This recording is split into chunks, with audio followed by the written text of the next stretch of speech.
Here we I'm go. I'm always ready to go. We're always ready to go. All right. Well, welcome to Paradigm Shifters. All right, here we go again. And it's April 11th, 2023, and we are into this April month on a new identity. Yeah, and last month in March, we were talking about honoring the journey, and we were becoming in the process. And so in between then and there, we've, had this big celebration called Easter. And now what? What identity are we now? So I wanted to start off, and then Doreen and I are going to have a little conversation on this identity. And I'm going to start off with a reading from the Daily Word today called Memories. So let's take a deep breath in here. And honoring our memories. Honoring my past frees me for the future.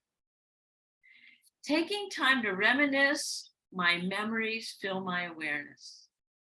Thoughts and feelings also rise, giving me insights into how I became the person I am today. I rediscover places, times, and people I've treasured. And through the power of my memories, I feel their presence come to vivid life and fill my heart. Yeah, isn't that great? And I like this second paragraph too, because if remembering brings pain, I stay present, feeling love and gratitude for the person I used to be, who carried me through those tough times. Right.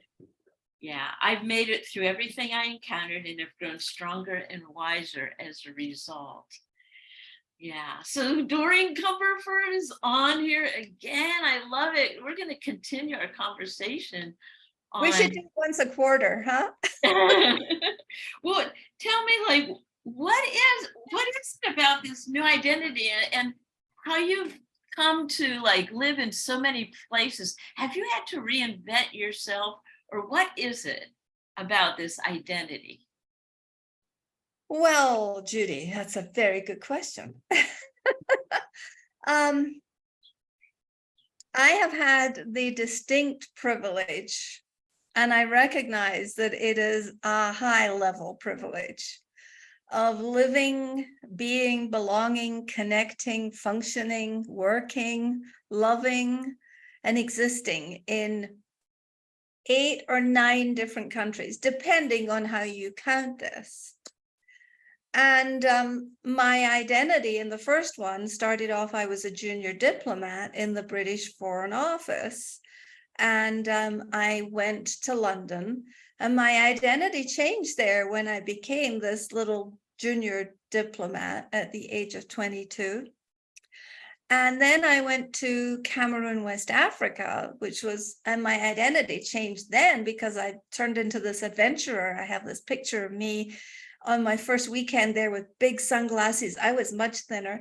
And I was on the road with this huge, long snake. It was a cobra. It was this big around, and it was dead, but they were investigating why it got killed, what happened to it. And so I was being taken around for my tour of arriving in West Africa. And that was my first day. And I call it my Mata Hari picture because I look like a little junior spy, And so my identity has grown and changed in each place I have lived.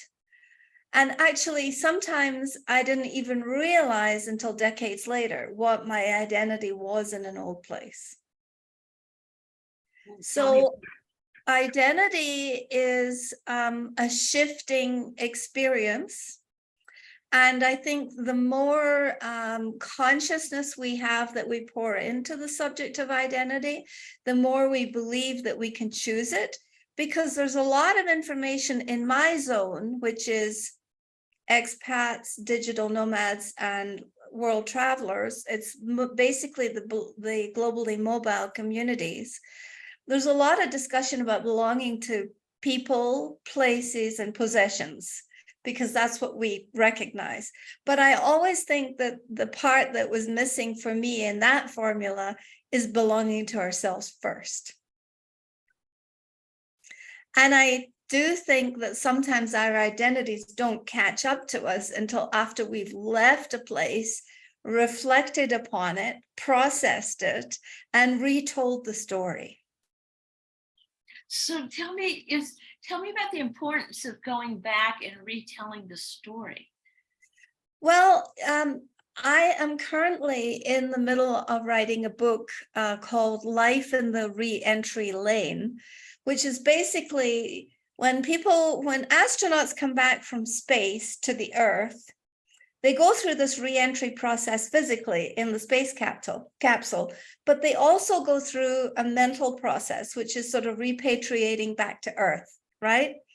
And they talk about it a lot, but a smaller and less intense experience happens for people who are globally mobile and live far away and then come home. And so telling the story allows us to attach words, feelings, experiences, but not only, it helps us craft what we've learned and who we are becoming in the process.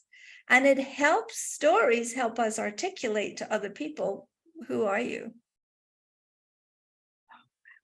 Would tell me a time when you recently, because I really feel we're coming out of an era where we were not with each other and we were not Sure. Yes. physically. And so I just find that now who are we? Now who am I? Who am I? Not we, who am I as a member of this global society? Yeah. I actually enjoyed COVID a lot, not having it, and I have had the experience of the physical sensation, but I really enjoyed the quiet. But it was also very traumatic for me to watch the upset of globally mobile families who were split apart for 2-3 years, many of whom are not together yet. And I would say that we forget that we have the choice to be peaceful or be happy or be lazy. And that I think that the process of COVID was necessary for our world to adjust itself. But the other thing that really surprises me is all these people, especially in the US, it's like they just discovered there was another world out there. It's like, up until COVID, Africa didn't really exist, or Hanoi or Australia or somewhere. And now they're going everywhere. And that world has been sitting out there waiting to be discovered the entire time. So they are now, I think in a sense that this pause that we were all put on pause, but I do think this pause was positive. And I do think that it gave us time to process and think about what we would love, because I think before we were so busy thinking that we weren't thinking about what would I love. Does that answer the question? Absolutely. I think that keep going, because I think that is like such key.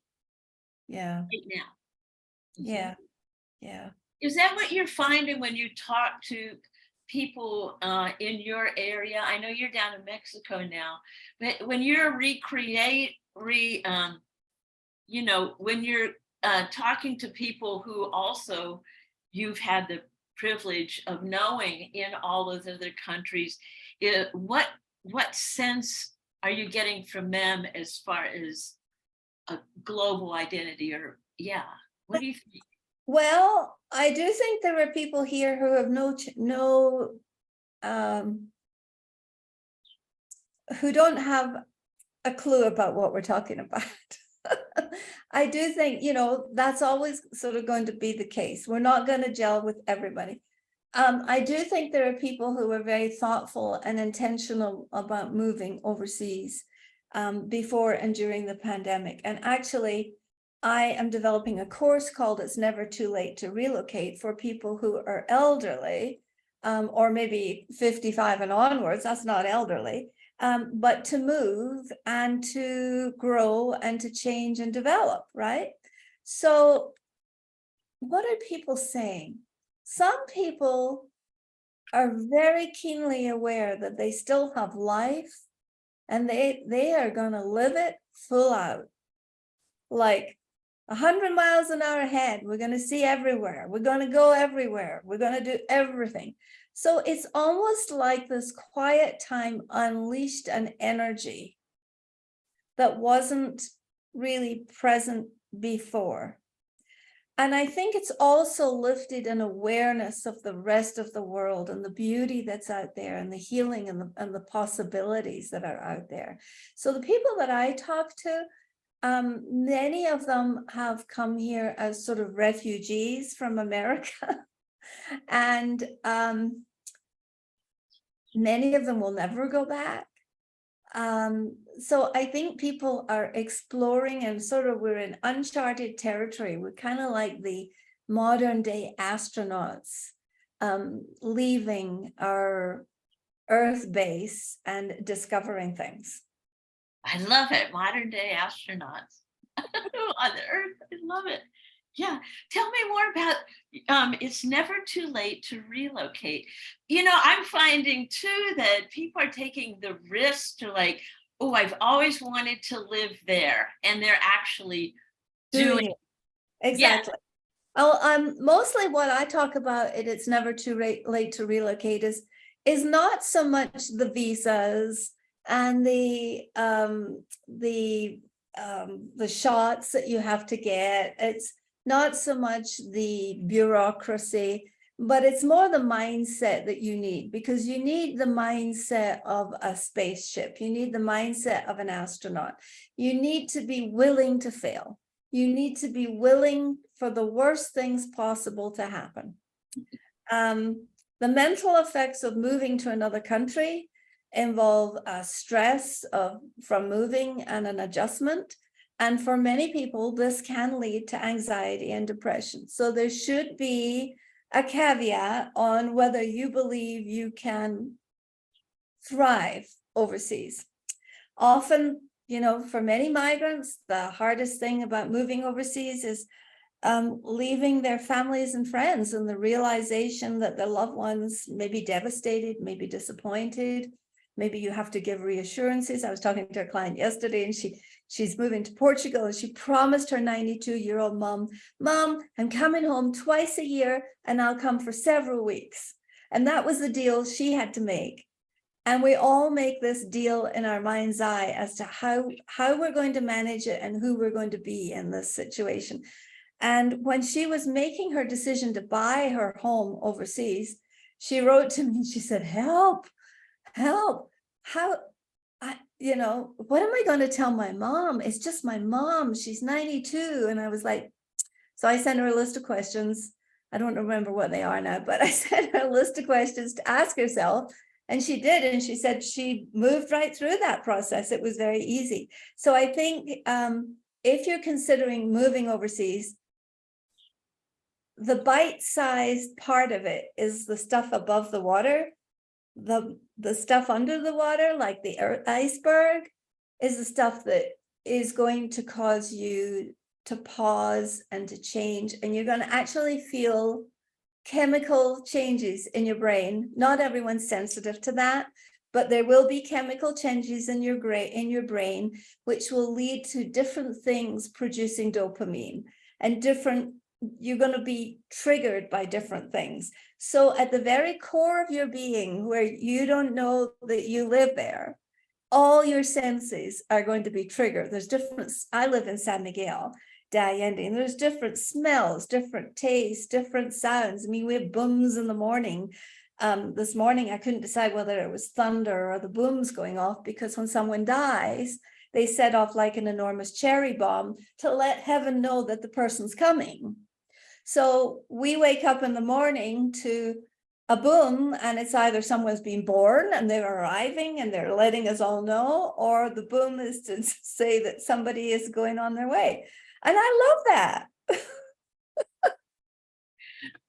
Well, that's so beautiful, beautiful, and different traditions in the cultures, and so the this whole thing is. I love what you said, being willing to fail and being uncomfortable, being willing to fail, and because and whether we're moving or not, this whole concept of a new identity could Right. be every time we wake up, we're a Right. new person. And you don't have to move across the world. I'm more familiar with that because, Judy, I think that is one of the ways that we can trigger ourselves in the universe into making massive changes. But we don't need to do that. But I do think being comfortable and being home is not the best place to trigger yourself to make massive change. I think it's more difficult if you are rooted and planted in one place and you rarely leave. That may be absolutely wonderful. But to find your wings takes a little bit more intensity and attention.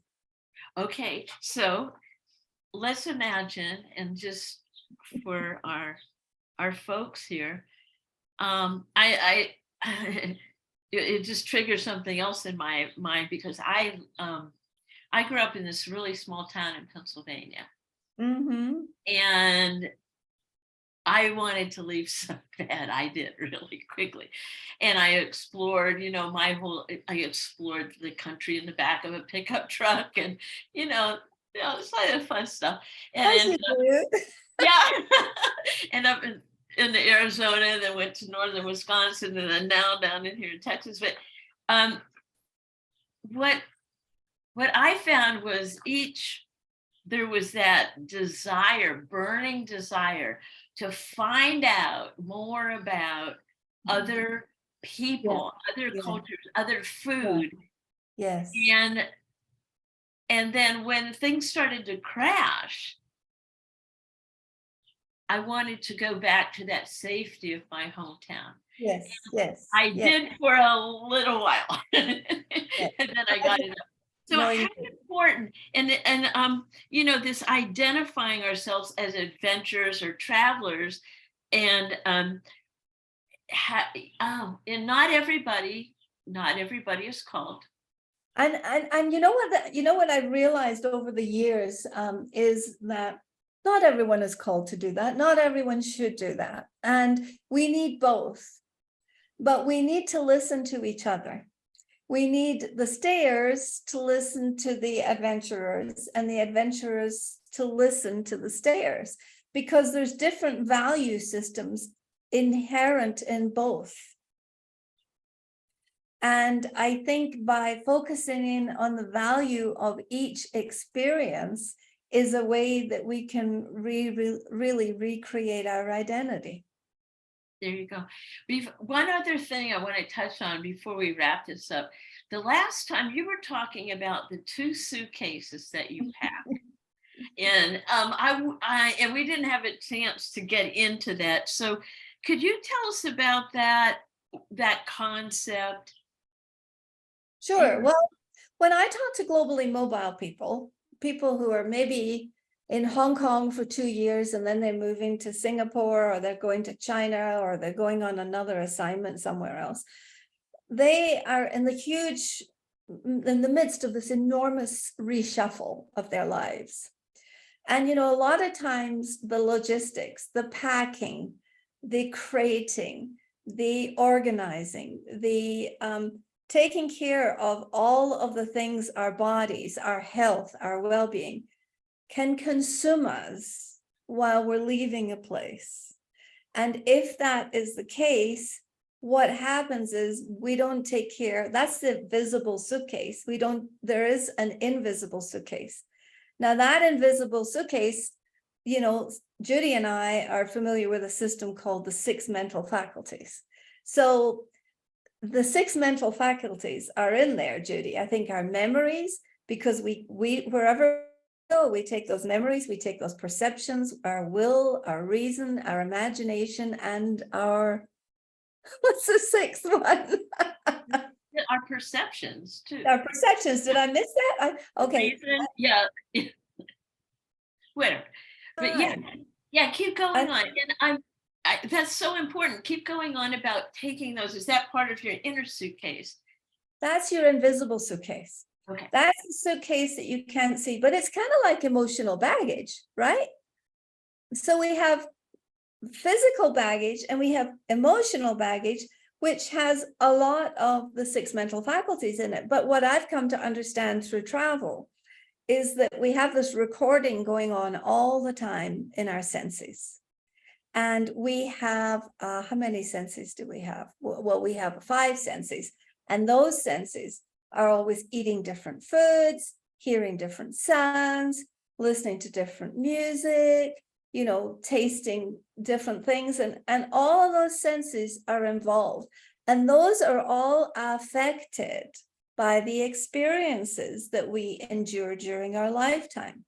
So if you move and shift somewhere really different, where they have wild and weird food, and then you come home to your normal diet, it's quite a shift to come back.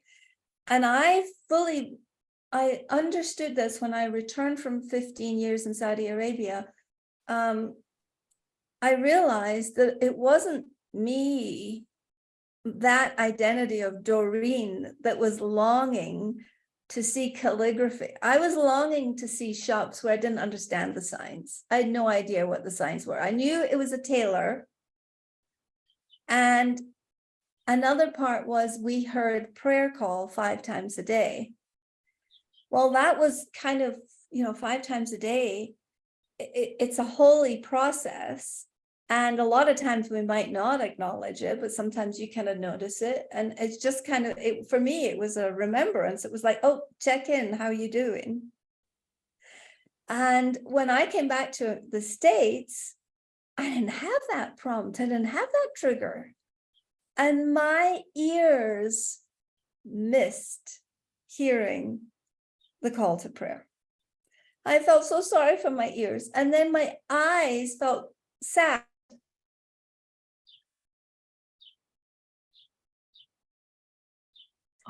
Driving down the street. So I think there's a lot more to this sensory part of our identity than we allow ourselves the time to explore. Wow. So good. So good. And this goes into the reminiscing of our the past, and creating and frees us to a future. So okay, well, so here we go. We're going to wrap this up. What will, and in your new book, it's coming there. It's never too late to relocate. And Well, tell that's me what else. It's coming. Well, tell me what else could we hold for you? What would you love, Doreen? Thank you so much for coming back on here to continue our conversation. Well, I'd love to come back in September and let's review how the summer was, right? I'm going back to America. I'm repatriating for 3 months. So I'm going back to America. And that is always like, it's a combination of Disney and it's the best place in the world and it's the Magic Kingdom and the other side, the dark side. So, this repatriation game, and that is what I'm doing now. I'm finishing the book, Life in the Re-Entry Lane. But I would love for that to go easily. And I would like for the writing of this book to be done by the end of August. Oh, okay. Well, you'd love it. Here we go. I'd love. Thanks, Judy. I just find that it's so important because there's so many people relocating, re-identifying themselves, and it's important to have the guide, the journey that say you're going to be okay. Here we go. Energy here. To Mexico. There you go. And back to Austin. Oh yeah. I mean, you really don't have to move your feet but we have to move ourselves mentally. Absolutely. And that's what paradigm shifters do. We have to change the paradigm. We have to change the ideas. Just shift and uplift the planet. Exactly. Wow, this April it's already of just shifting. Yeah. Last week we talked about the I am statements, a little Right. game to just to get, oh, what are you calling yourself now? And like, okay, here we go. And Yep. boy, next week is Earth Week. We're going to have someone come and talk about our planet. I love it. I love it. I love Yeah, it. thank you so much. And thank you so much for shifting and uplifting all of us. You're welcome. And back at you. And I just know that this can impact all of us, both stayers and adventurers. Each of us has different set of roots and wings. And it's in the communication and the tolerance and the graciousness that we find ourselves and each other. Amen. Aw.